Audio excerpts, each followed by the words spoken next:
4-year-old sits at kitchen table, crayons scattered, drawing picture, simple child drawing, shows car, tree falling on it, red everywhere.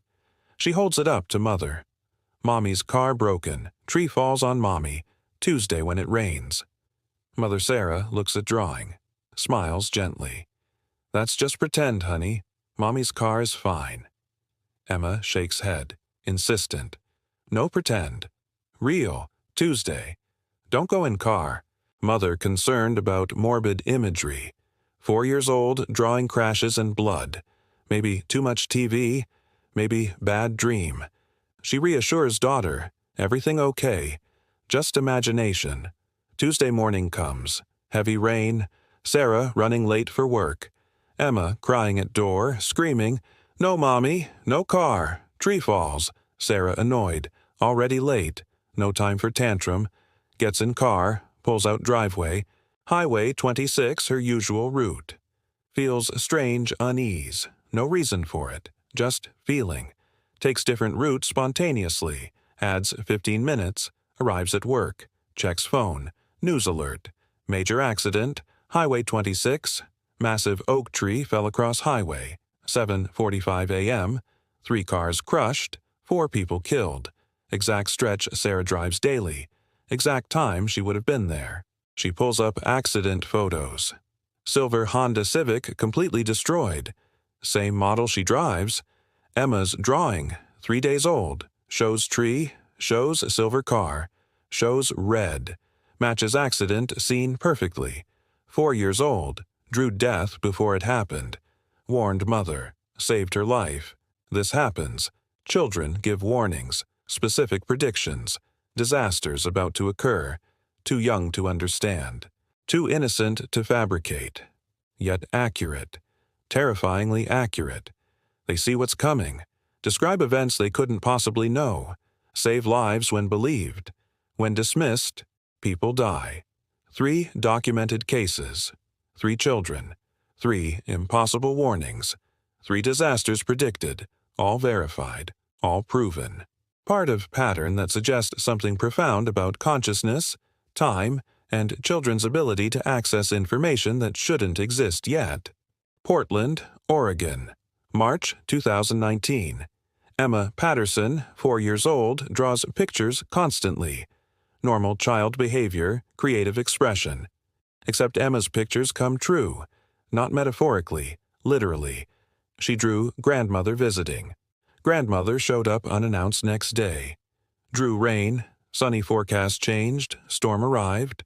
Drew cat at door. Stray cat appeared hours later. Mother Sarah documented pattern. Concerning, but harmless. Until Emma drew the crash. Saturday morning. Emma, unusually focused, drew for hours straight. Same image repeatedly. Car with tree on it. Red color everywhere. Silver car specifically. Mommy's car broken. Sarah looked closer. Tree angle precise. Car position exact. Red indicating blood or emergency lights. Emma insisted. Tuesday when it rains. Tree falls. Don't go. Sarah tried understanding. Where does tree fall, honey? Emma pointed at paper. On Mommy's road. Big tree. Silver car. Weather forecast showed sunny Tuesday. No rain predicted. Emma adamant. It rains Tuesday. Tree falls. Mommy stays home. Sunday, Emma drew again. Same scene. More details. Multiple cars now. Red emergency vehicles. Sarah photographed drawings. Dated them. Something felt different this time. Emma's certainty absolute. Monday night, Emma wouldn't sleep. Kept saying, "Tomorrow, Mommy, don't go." Sarah held her. "Mommy has to work, sweetheart. Everything will be fine." Emma crying, "No fine. Tree falls. Blood. Don't go." Sarah torn between concern for daughter's anxiety and dismissing as nightmare. Chose reassurance over belief. Tuesday morning woke to rain. Heavy, unexpected rain. Weather changed overnight. Emma's prediction accurate already. Sarah preparing for work. Emma blocked door physically. 4 years old, determined.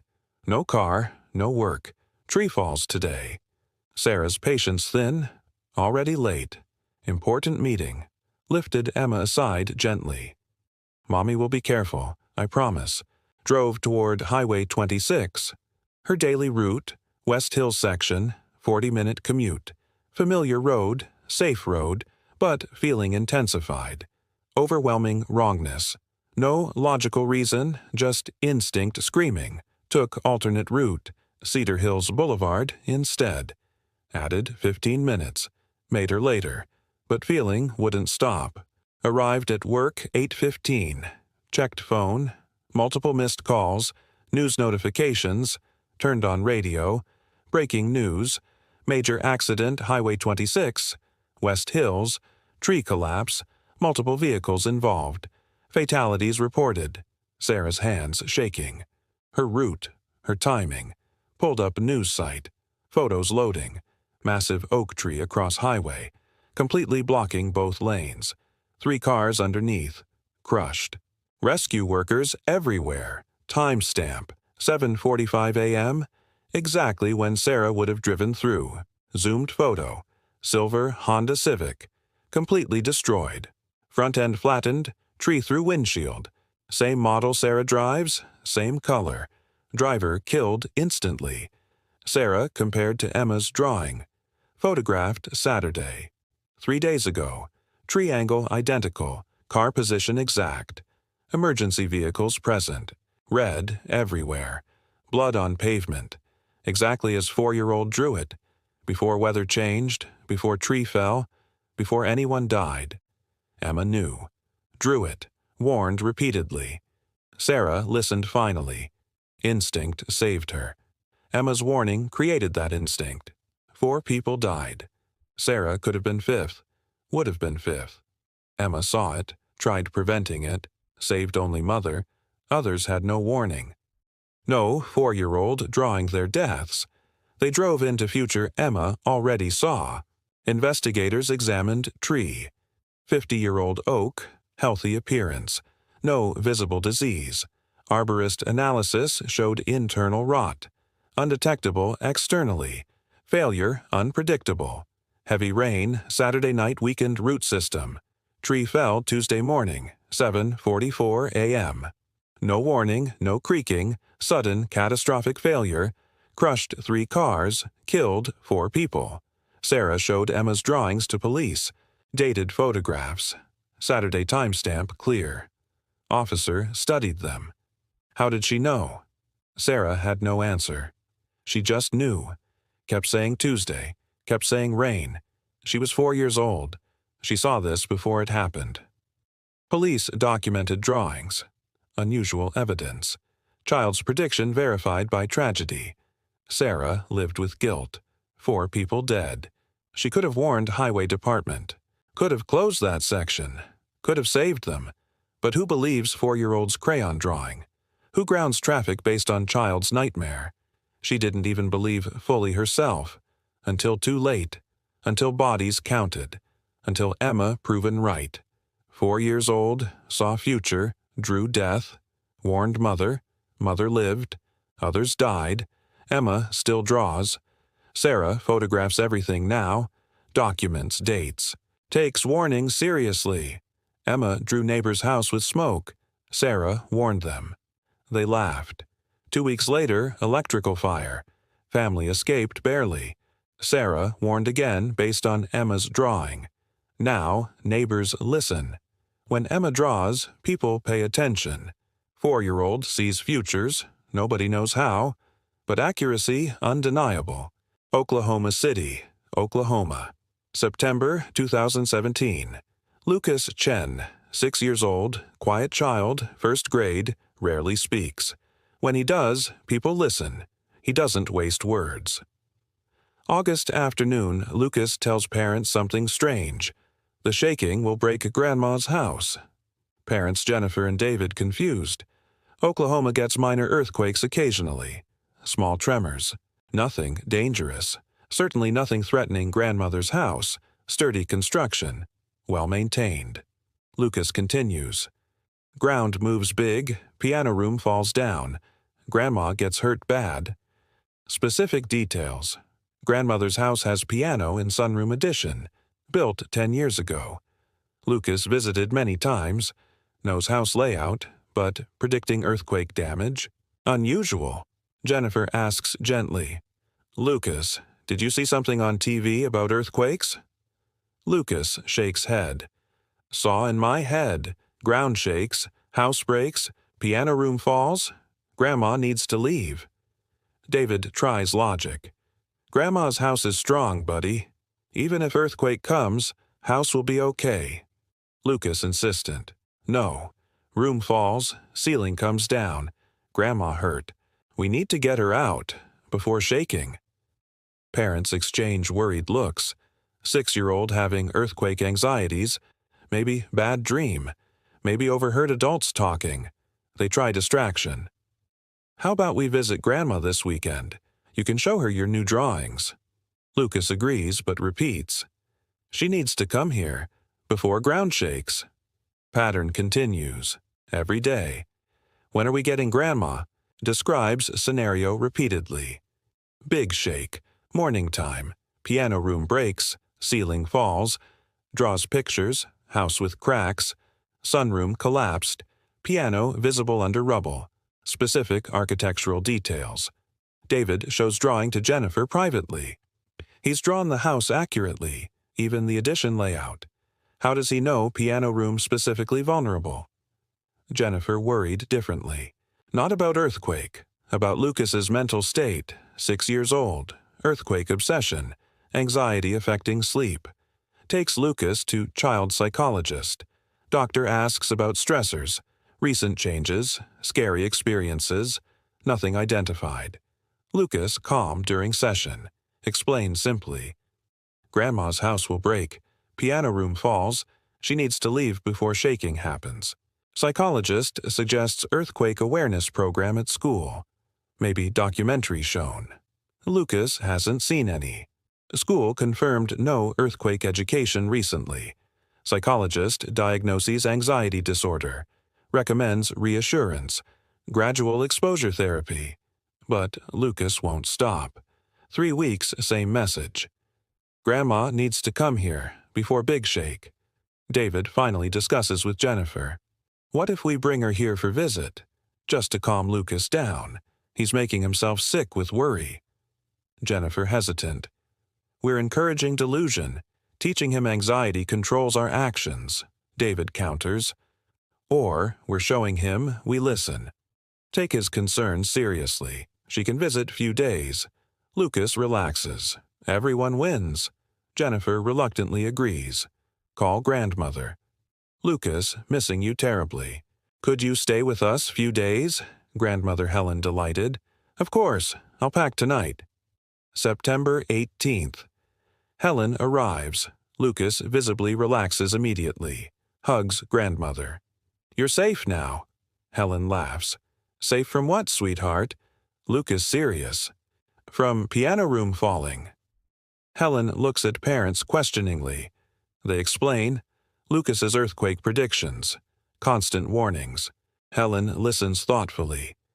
Well, I'm happy to stay. This house is lovely. Lucas content finally. Sleeps well first time in weeks. Grandma's safe now. Room can fall. She's not there. September 21st. 5:47 a.m. House shakes violently. David wakes instantly. Earthquake. Strong earthquake. Windows rattling. Furniture moving. Helen screaming from guest room. David and Jennifer grab her. Get doorway. Shaking continues. 20 seconds. Feels like minutes. Finally stops. Everyone shaken but safe. Lucas appears, completely calm. Grandma, okay? David nods. Everyone okay. That was earthquake, Lucas. Big one. Lucas, matter of fact. I know. That's the shaking. Grandma's house broke now. David's stomach drops. Grabs phone. Calls Helen's neighbor. No answer. Emergency services. Lines busy. News loading slowly. Earthquake magnitude 5.8. Largest in Oklahoma history. Unprecedented for region. Significant structural damage reported. Address search. Helen Street. Reports coming in. Multiple houses damaged. David drives over immediately. Helen's house visible from street. Severe damage. Entire west side collapsed. Sunroom addition completely destroyed, exactly as Lucas described. Piano room fallen, ceiling caved in. Walls collapsed inward, steel piano crushed under rubble. Bedroom adjacent to sunroom also damaged. Helen normally sleeps there. Would have been in bedroom when sunroom collapsed. Debris would have killed her. 6 years old. Lucas saw this. Warned for 3 weeks. Described exact room. Exact damage. Exact scenario. Parents finally listened. Moved grandmother 3 days before. Earthquake struck exact morning Lucas predicted. Piano room collapsed exactly as child described. Helen alive because 6-year-old wouldn't stop warning. Structural engineer examined Helen's house later. Sunroom addition built 1985. Not to modern code.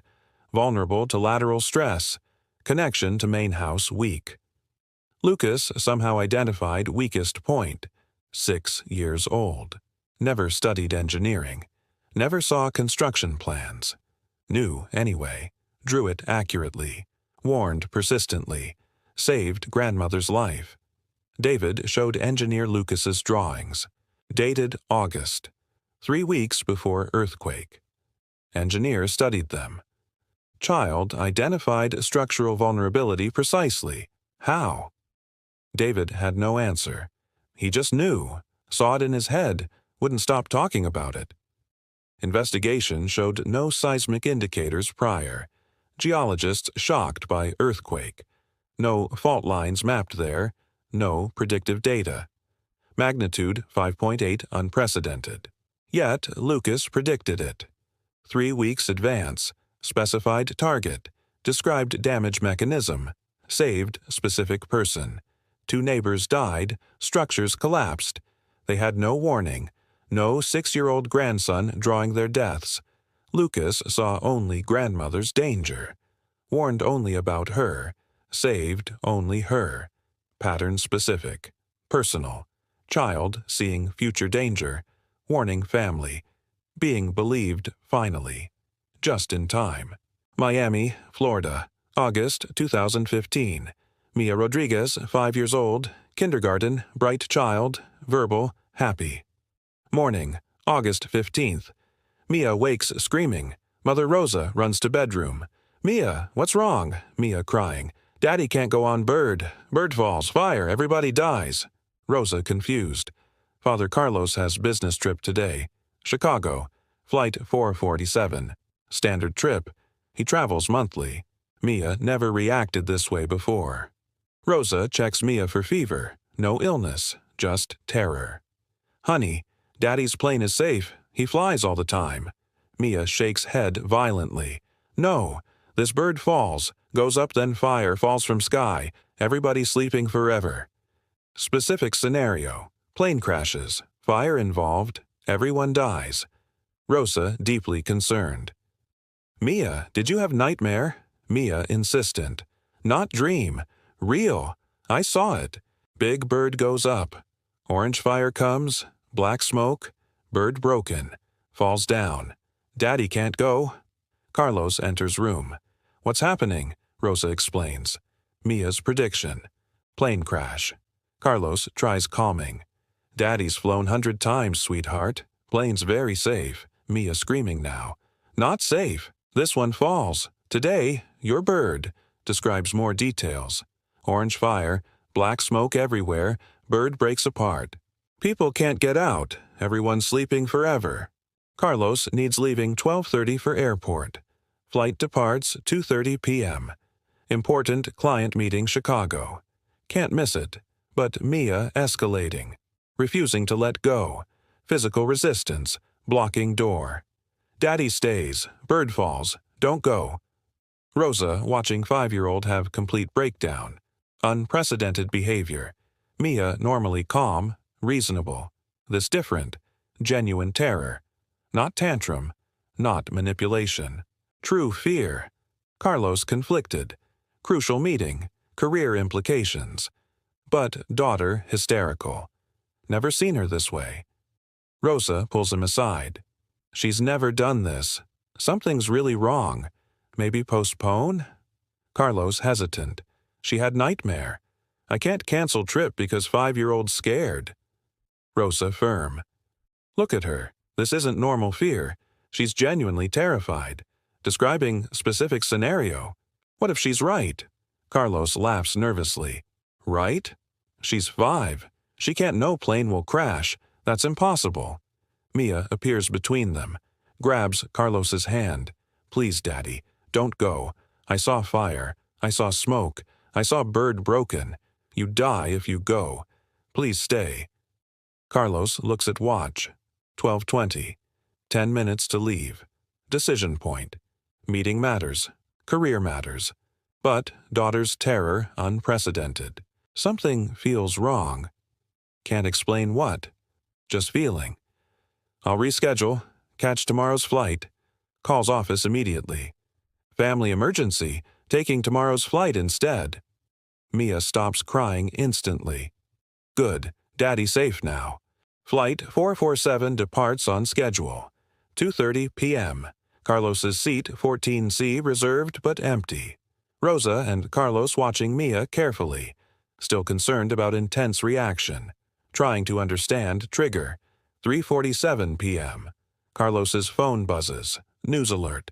Plane crash. American Airlines. Flight 447.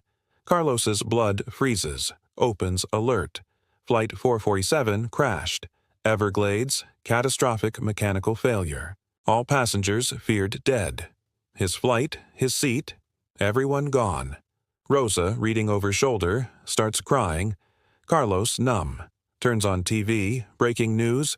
Flight 447. Departed Miami 2:30. Climbed to 35,000 feet.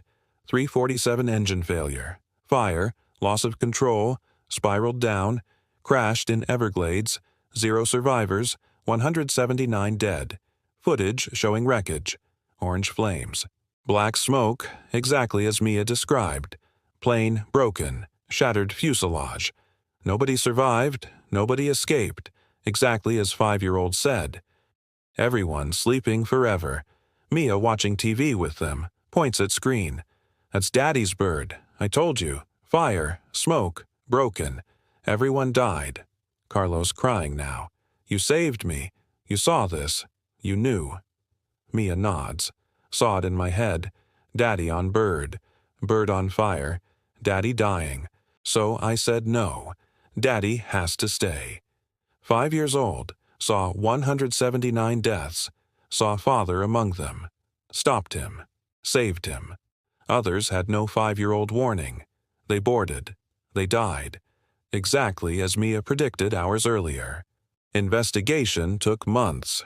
Engine, turbine blade fatigue, microscopic fracture, undetectable by standard inspection. Failure probability 1 in 10 million. Happened anyway. No warning, no indicators. Maintenance records perfect. NTSB concluded unforeseeable catastrophic failure. Yet Mia foresaw it. Morning of flight, described orange fire, black smoke, plane breaking apart, people unable to escape, everyone dying. Perfect accuracy. 5 years old, no aviation knowledge, no technical understanding. Saw it anyway. Carlos wrestles with guilt. 179 people dead.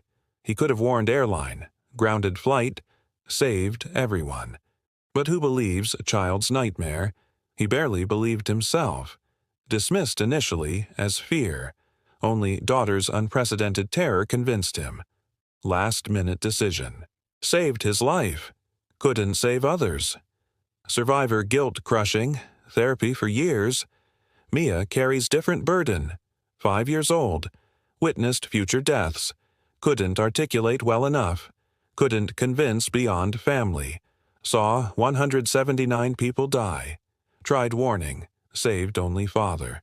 Still has nightmares. Dreams of falling. Fire. Screaming. Psychologist thinks trauma from news coverage. But Mia described it before crash. Before news. Before anyone knew. She didn't learn it. She saw it. Future presented to 5-year-old consciousness. Horror shown in advance. She tried stopping it, succeeded partially, failed mostly.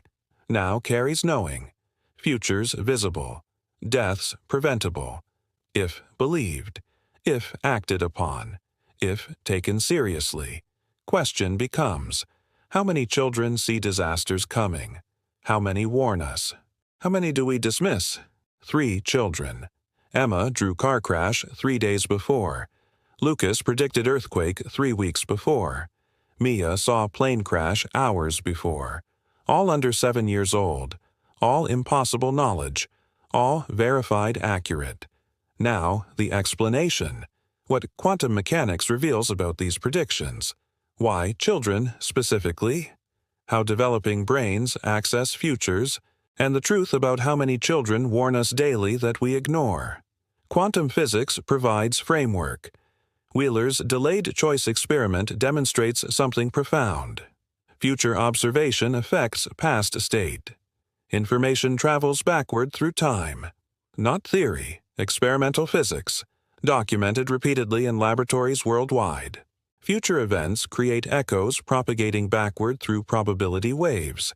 High-energy events create stronger echoes. Disasters equal massive energy releases. Plane crashes, earthquakes, fatal accidents. These create powerful temporal distortions. Ripple backward through timeline. Some consciousness detects these ripples. Children's consciousness specifically. Developing brains different from adult brains fundamentally.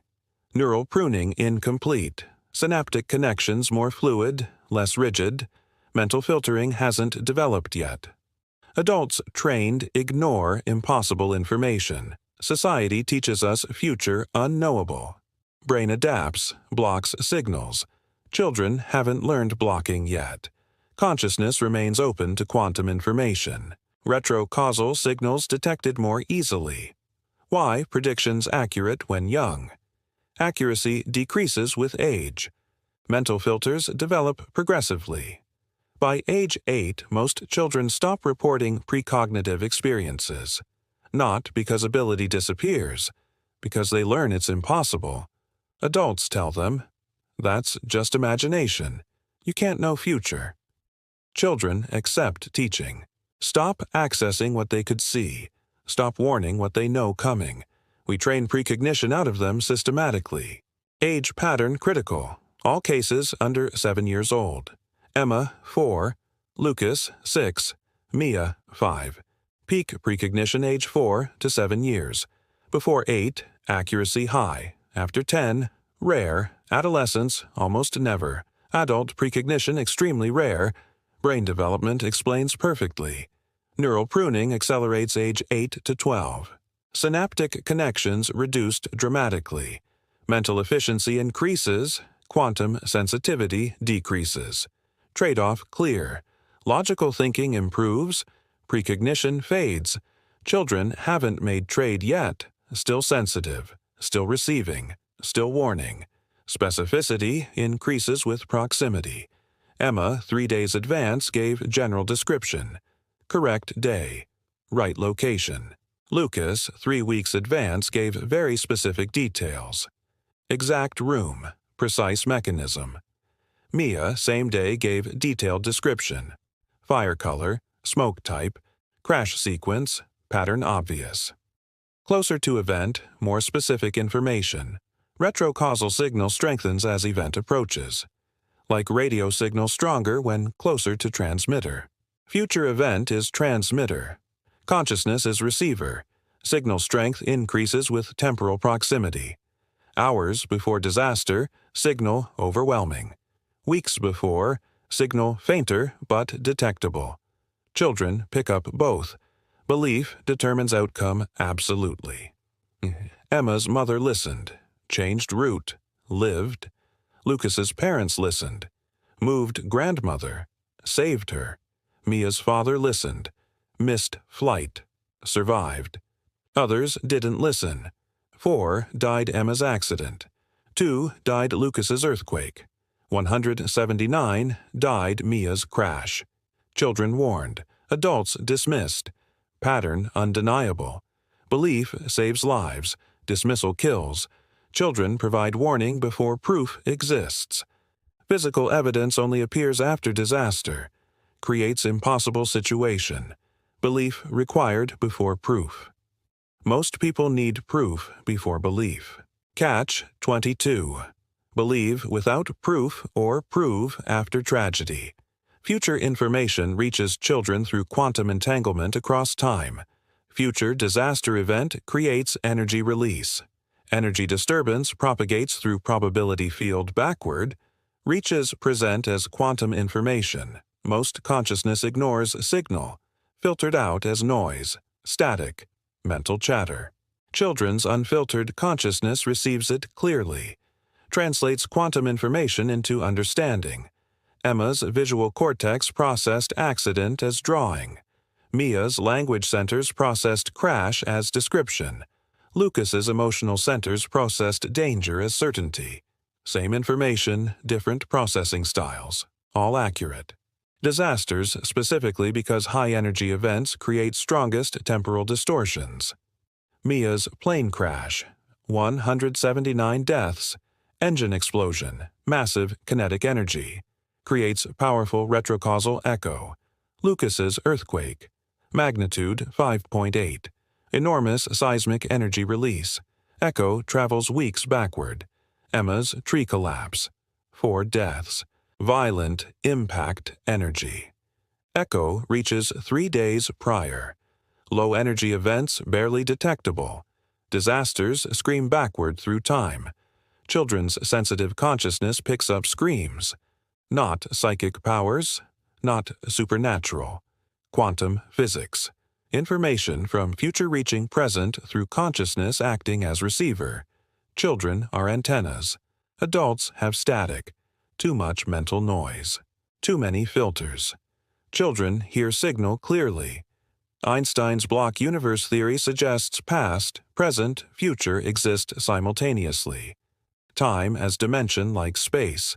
We experience sequentially. Consciousness moving through timescape. But all moments exist. Future already there, just not experienced yet by us.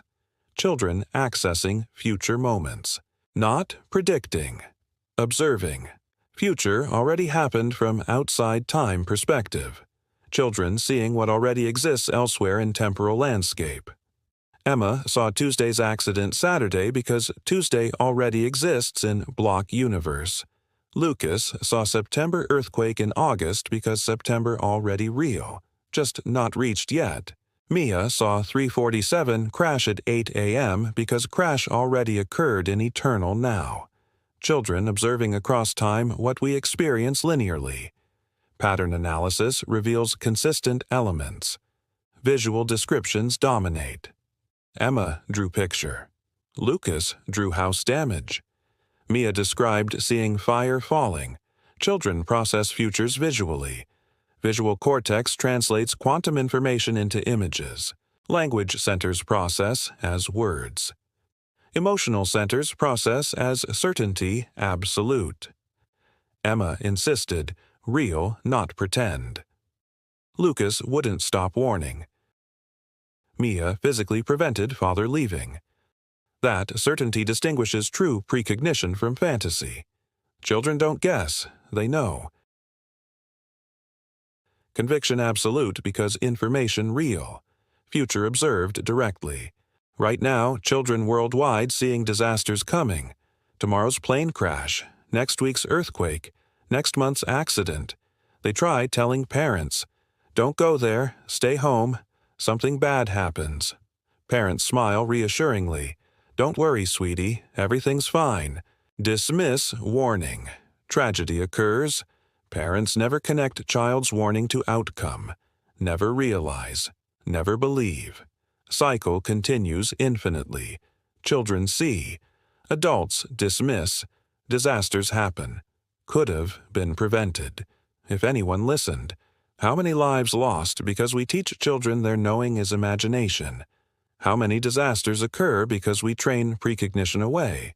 How many children carry burden of seeing futures nobody believes? Answer: countless, daily. globally. You have children. They've said strange things. Don't go to store today. You went anyway. Nothing happened. Or did something happen you didn't notice? Traffic accident 5 minutes after you left? You missed it because child's warning shifted your timeline. Or child said, bad thing at school tomorrow. You sent them anyway. Nothing visible happened. But child saw bullying, emotional trauma, invisible hurt. It happened. You didn't notice. Child was right. You dismissed. Tonight your child might say something. Strange warning, specific concern, future event they shouldn't know. You'll smile. That's just imagination, honey. Maybe it is. Or maybe they're seeing tomorrow. Maybe they're trying to save you. Maybe their warning is opportunity to change timeline. Question becomes, will you dismiss like others did? Or will you listen? Emma's mother almost didn't. Lucas's parents almost didn't. Carlos almost didn't. They listened last minute. Lived because of it. Others died because nobody listened to their children. Every child sees futures. Not just Emma, Lucas, Mia, all children.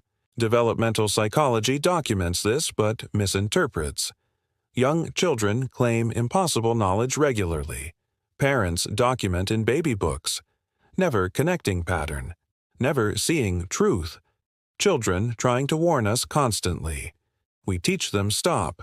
Train sensitivity away. Replace it with logic. Lose connection to quantum information. By adulthood, completely blocked. Few adults retain ability.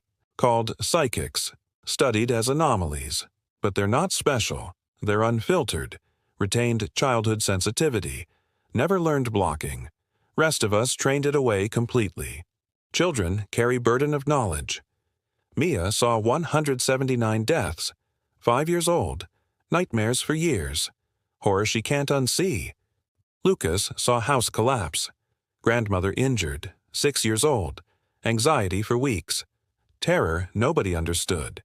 Emma saw blood and death. 4 years old. Drew it repeatedly. Compulsion to warn. Knowledge burden crushing. They can't unknow what's coming. Adults have coping mechanisms. Children don't. They carry horror silently. Try warning. Get dismissed. Then horror happens. Validation worse than dismissal. They were right. People died. They knew. Couldn't stop it. Trauma compounded by being proven correct too late. Responsibility question haunts. If child warns and you dismiss, are you responsible for deaths? Carlos saved by Mia. 179 others died. Could he have warned airline? Would they have listened? Should he have tried? Moral weight crushing survivors. Same for Emma's mother. Same for Lucas's parents. They saved family. Strangers died. Warning could have helped. But who believes children's warnings? Society would call them crazy. Airline wouldn't ground flight based on 5-year-old's nightmare. Yet child was right. Warning dismissed as insane. Then proven accurate too late to save anyone. Every parent faces this. Believe child and look foolish, or dismiss child and risk tragedy. Most choose dismissal. Social pressure overwhelming. Reality of time proven by children's accuracy. Block universe confirmed by their predictions. Time not flowing river. Time is landscape, static, eternal. We're moving through it. Children see ahead while we focus on present. Implications enormous for physics, philosophy, human understanding. Free will questioned fundamentally. If future seeable, is it fixed? Children suggest not fixed, but probabilistic. Multiple futures exist until observed. Their warnings collapse probability waves. Change outcomes. Future malleable until observed. Then solidifies into experienced reality. Children observe early. Change timelines before rest of us experience them. We live in changed timeline. Never know original. Never realize child altered our fate. Tonight, you sleep. Tomorrow, you wake. Your child might say something strange. Specific warning about future. You'll have choice. Dismiss as fantasy. Or consider possibility they see what you can't. Choice is yours. Future is theirs to see. If we let them. If we believe them. If we listen. Emma saved mother. Lucas saved grandmother. Mia saved father. How many children could save how many people? If we stopped teaching them, it's impossible. If we started documenting their warnings systematically. If we believed innocent knowledge over adult skepticism. Answer might terrify us, because it means every disaster preventable had potential prevention. Every tragedy had warning. Every death had child trying to stop it. We just didn't listen. Question isn't can children see futures. Evidence proves they can. Question is, will we listen when they warn us? Or will we keep dismissing? Keep training sensitivity away? Keep losing lives we could have saved? By believing children who see what we cannot, who know what we don't, who try warning us about tomorrow, today, right now, while we still have time to listen.